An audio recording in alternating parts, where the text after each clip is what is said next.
Okay, I think I am live. Hello, everybody. Just make sure that we are live before we get started.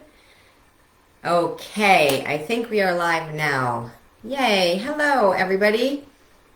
Okay, so my name is Lisa Callahan, and I am the founder here of the Women's Emotional Community Support Group, and I also have an amazing coaching community called Crush That Food Thing Self-Discovery System, where I help women to identify their invisible emotional relationship with food through taking a journey of self-discovery. So self-discovery is where you look inside of yourself for the answers to solve problems that might be keeping you stuck for decades upon decades, because some of the things that might be keeping you stuck are not actually problems. The term that we like to use in Crush That Food Thing is called pseudo problems. So the problems that are pseudo or fake, those problems are the ones that live inside your mind, they live inside your heart, and they will literally eat your heart out trying to solve them. And at the same time, though, really subconsciously knowing that they're not solvable. So these are the parts of the puzzle where you could really be standing in your own way, dimming your own light, using worry and self-doubt as a means to keep you stuck forever. And we want to really get to the bottom of this today, because the title of this training is called I love me not, and it's how to overcome self-doubt. And the reason why I titled it that, I love me not, is because sometimes we can toggle between feeling really super darn good about ourselves when we are in a position where maybe we've gone on a diet, maybe we've lost 50 pounds, maybe we feel like we've found the answer to our, unhappiness inside, and we're like, yes, I'm on the right path, I'm on the right track. And then all of a sudden, something knocks us off that track. The holidays come, whatever, somebody comes into town, I don't know, best friends or whatever, you go out, and then you're like, wah, wah, wah, and you drop off of that high, off of that feeling really good about yourself, and then you're filled with self-doubt. Now, this can come in a lot of other ways as well. It's not just about eating by any means, and in fact, when we coach in Crush That Food Thing Self-Discovery System, we coach very little on the food and the eating. And the reason why we do that is because you already know how to eat. You really do. You're an intelligent human being. You're an intelligent woman. You know the difference between stopping at McDonald's and grabbing those burger and fries and eating them, in your car, and then maybe even getting a bag to take home, but forgetting that you ate the bag in the car already. That we know the difference between that and actually eating a meal. So we don't talk much about food in Crush That Food Thing Self-Discovery System, because we don't want to figure out anything to do with the food. We want to know what the underneath side of that is. And self-doubt is an enormous piece of the puzzle. And the reason why I titled this, I love me not, is because so many times we can get stuck in a place where we are our own worst enemy. We're standing in our own way, and we're keeping ourselves stuck based on things that we feel are facts when actually they are opinions. And so many times we do this. We take things that are opinions and we plant them in our mind as that they're facts. We could tell ourselves that we're not good enough, we're not pretty enough, we're not wealthy enough, we're not worthy enough, we're not good at this, we're not capable at that. We can really shut ourselves down in such a damaging way, and we just think that we're supposed to be there. So what we end up doing is we end up lowering our lifestyle to match what it is that we feel about ourselves. And so when we do this, we literally dig our own hole, and then we plop ourselves in there and we lower ourselves down, and everybody else is kind of sitting here above us. But because we have all this self-doubt, no, I can't do that. Now, I'm not good at those things. That's not what I do. This is what I do. And then if what you do is bettering your life, if it's improving you in some way, if it's helpful, fantastic, have at it. If it's a little voice inside of your head telling you that you can't do it, telling you that you're not courageous enough, you're, like you would never do those things. Like if that's what it is, then that's self-doubt. And if you're having self-doubt and it's limiting you in your life, well, you're going to want to move past this, because you'll never be able to step into the new version of yourself and keep yourself stuck at the same time. You can't have both. And I know that that sounds a little scary. But at the same time, if you have fear driving you, then fear is just going to drive you in little circles. And yeah, you're going to get really comfortable on those circles. And so you'll live comfortably uncomfortable, which is, I know, what a lot of you are feeling right now. So it's an interesting piece of the puzzle when we start to put self-doubt into the thought process. Well, how does this have anything to do with my emotional eating habits, Lisa? Like, what, I have to be all confident in myself to be able to, not stop at McDonald's? Sometimes yes. Because if there's a piece of you inside that has this lower vibration in you, if there's a part of you that tells yourself that you're not supposed to be up here on the top shelf, and we call it shelving yourself in Crush That Food Thing. We call it shelving yourself because it's like just when you think that you were able to actually move through, feeling pretty darn good about yourself, you will do something to knock yourself off that shelf and put yourself back down on the bottom shelf where you think you belong.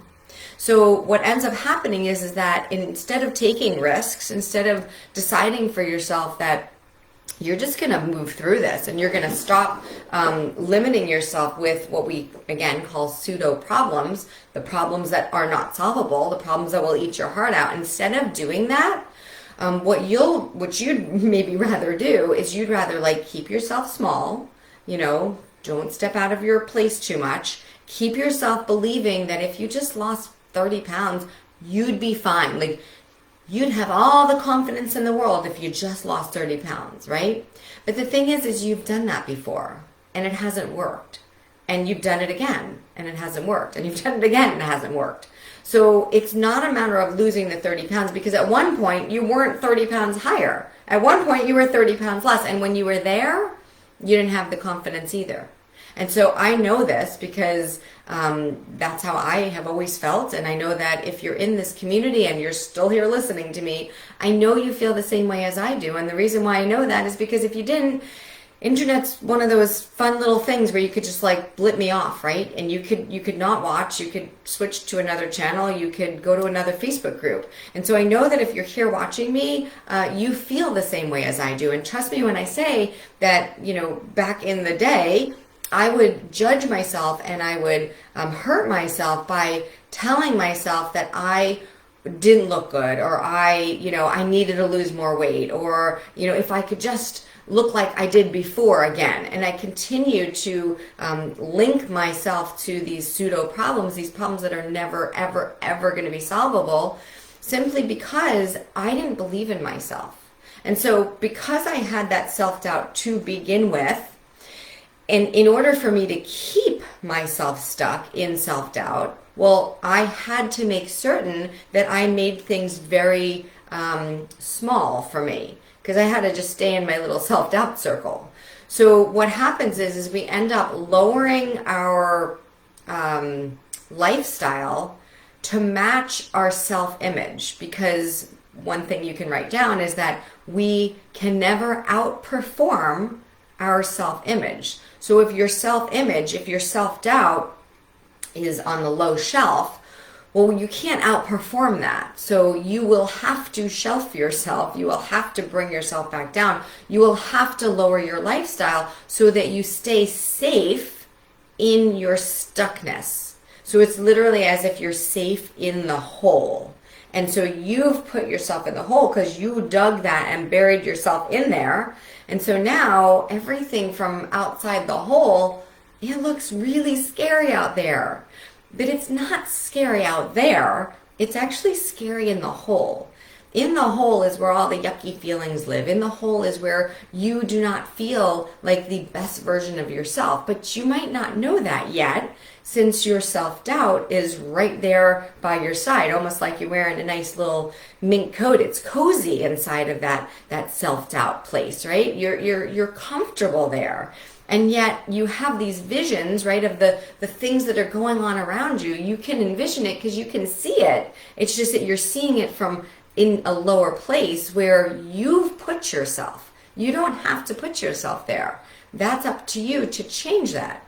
And so what happens is we feel very vulnerable because getting out there on the surface, where we might have the courage to be able to step into a new life for ourselves, a new place for ourselves, stepping out there, well, that seems like there's a lot of stuff going on. And what if we can't handle it? What if we don't know what to do? What if we fail? What if we make a mistake? What will we do then?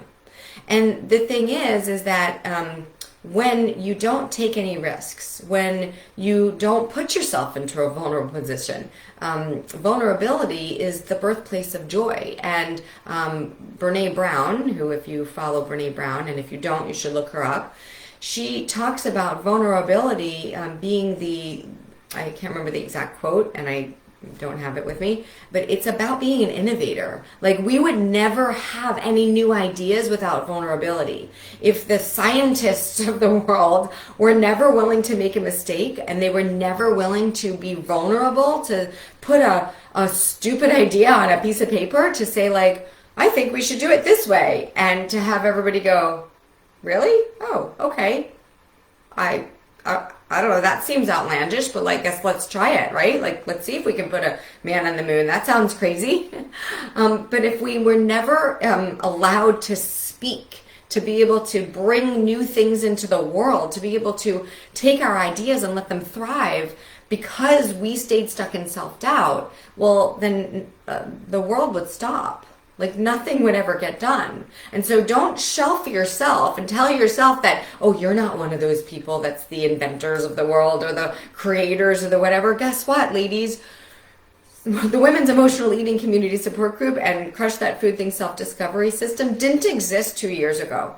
2 years ago. We have almost 3,000 members right now. And trust me when I say that I wasn't sitting there, dreaming up of this whole club here, this support group. I didn't know it would ever exist. I was brought to it because I brought me out from under that rock. I took myself out of that hole.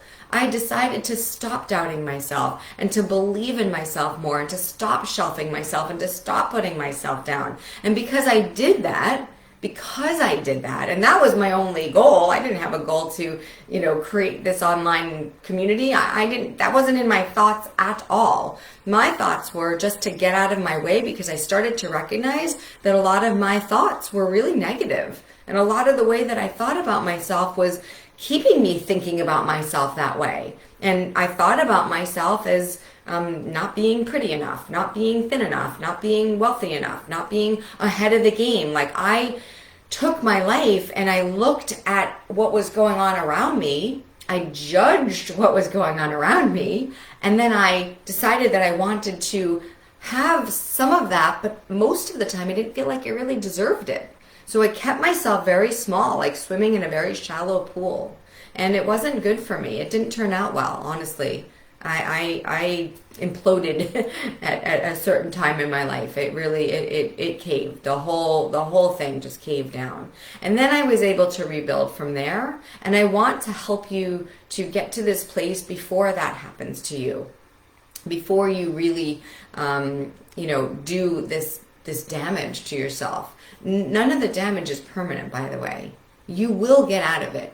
It's just going to take one thought at a time. So if you could think of your next thought right now, like, I know that there's a lot of self-doubt, but if you could actually create your next thought, like literally just say to yourself, what would I think? What would I like to think next? And then think that.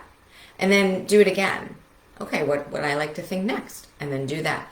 And as you start to piece together the thoughts, start to see which ones are meant to make you scared. Which ones are meant to make you feel bad about yourself? Which ones are meant to make you stay stuck?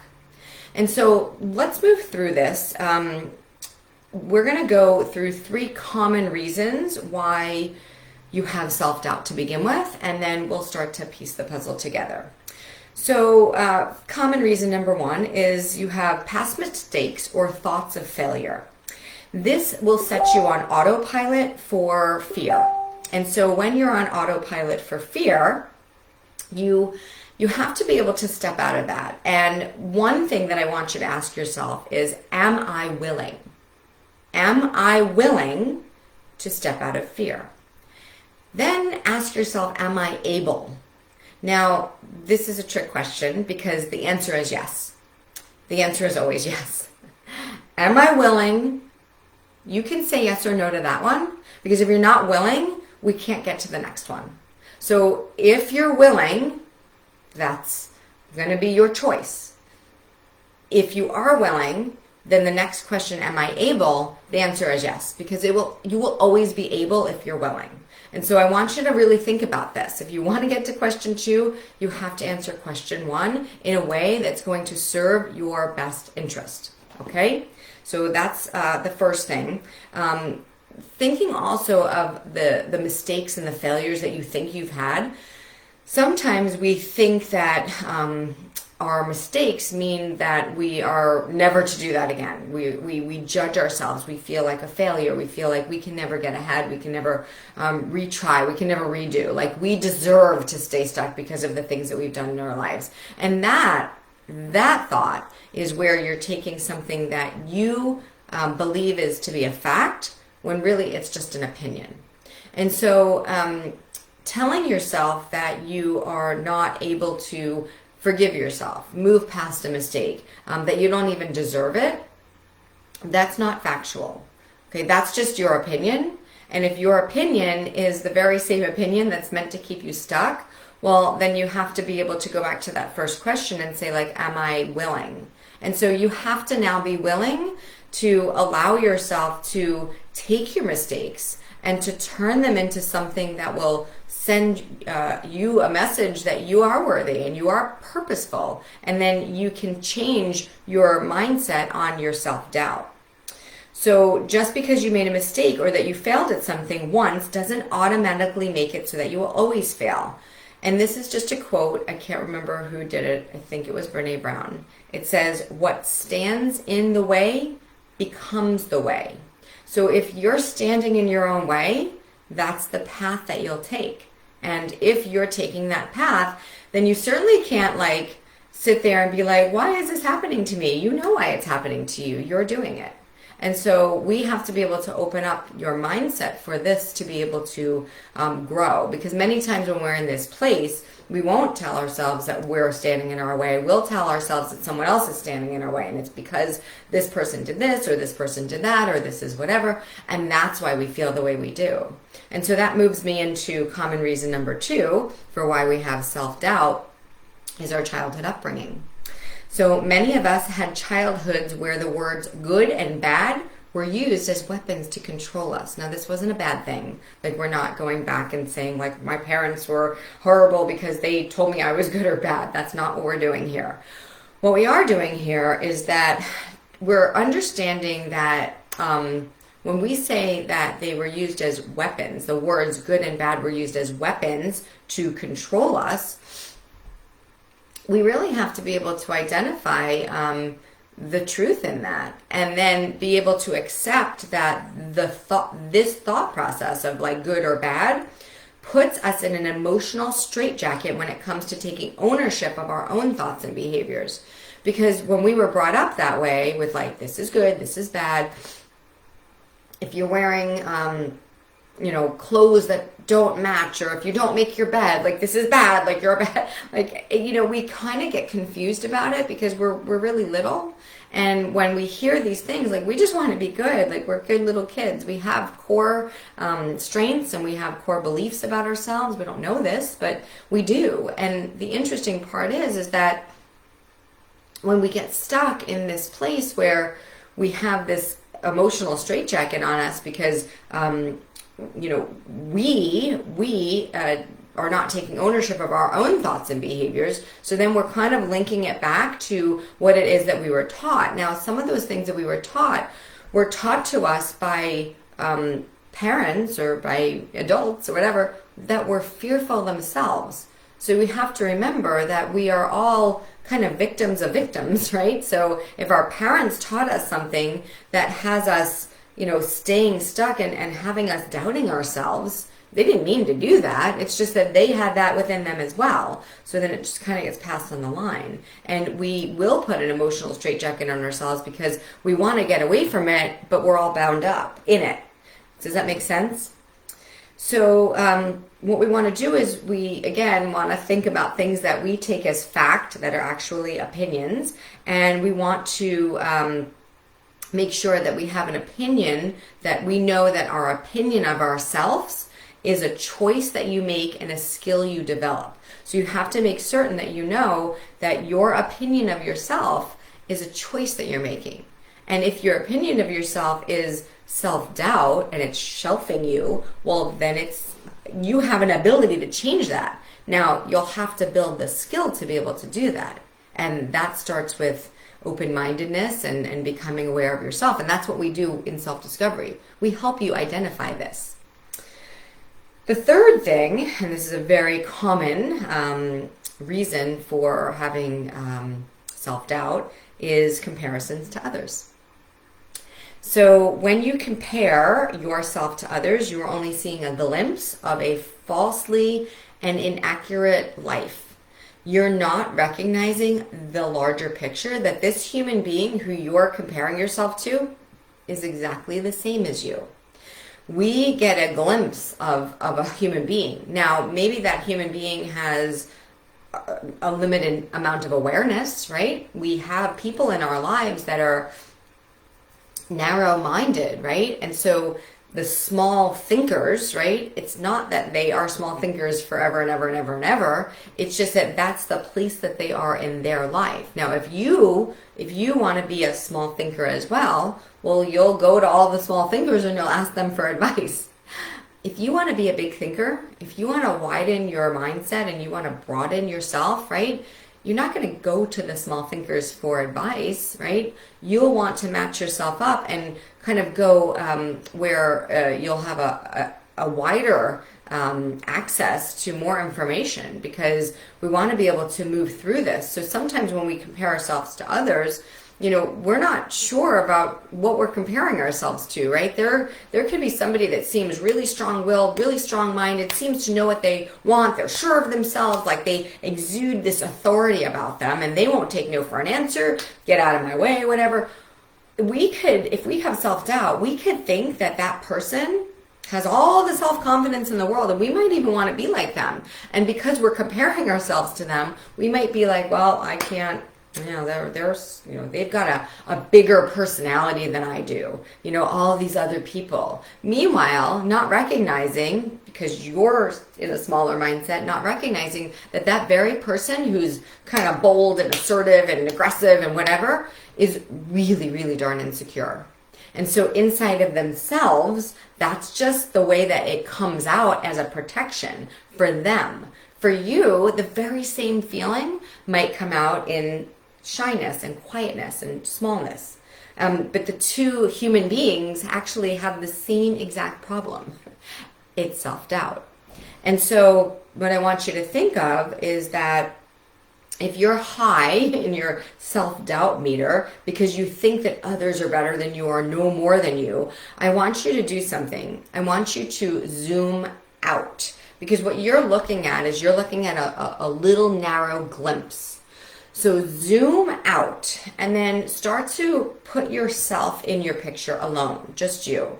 And I want you to ask yourself, try to ask yourself what you would like to feel about yourself 5 minutes from now. What would you like to feel about yourself 5 weeks from now? What would you like to feel about yourself 5 months from now? What would you like to feel about yourself 5 years from now? And then let me know if that person who's, like in your comparison field is in that picture with you. Because at the end of the day, this is your darn life, yours, right? And so if you're going to take that person with you and then just let them overshadow you, and I don't care if this is a spouse, a parent, a child, a friend, it doesn't matter. This is your life, yours, period, end of story. And so you don't need to wait for others to change so that you can change. This is about you and your self-doubt and being able to bring yourself out from this to a new level of awareness for yourself. And trust me when I say that as you do that, you will influence those around you to do the same, because you'll change your vibration. You will be different, therefore everything around you will be different, right? You're the change. So if you're comparing yourselves to others and you're feeling doubt in yourself because of that, zoom out so you can see the whole picture of what you want in your life. And I just have a couple of more quotes to read here and then we are done. So if you're afraid, make sure that you recognize that the unknown is the best known, right? And so when you're telling yourself, well, this is how I am, this is how I feel, this is how I've always been, blah, blah, blah, blah, blah, say that in your head. Say like blah, blah, blah. And just make certain that you move away from that feeling like the unknown is scary. No, the unknown is the best known. The dreamer is the only one that can kill the dream. So if you're sitting there inside of your head and you're killing it, you're killing the dreams, well, then you will never get out of your own way, and that will continue to be your fault. Now, you might take full ownership of that. You might be like, yep, I know, I'm totally scared, this is what it is. But at the same time, remember that if you feel, oh, I had a quote. Where is it? Hang on. I love this quote. Wait 1 second. I have to get it. Where is it? It's, oh boy, hang on. It's if you, hang on. Oh, I can't find it. Okay, I can't find it. Oh yeah, here it is. It says, if you feel afraid, say to yourself, everyone is afraid. Don't overestimate the competition and underestimate yourself. So that's a really cool thing to think about, because so many times, you know, we're the ones that are killing our own dream. And then we're doing it because we're afraid. We're afraid of what others will think. We're afraid of what others will say. We're afraid of what, I mean, even people who lose weight, like honestly, like there's people in this group who want to lose weight. And then as soon as they do, as soon as they lose 20 pounds and somebody else notices, then they put it right back on. Right? Because they're like, I don't know what happened, but like as soon as someone started paying attention to me, like I put it right back on. That's you killing your own dreams, okay? And you're doing it because of others, and that's not okay.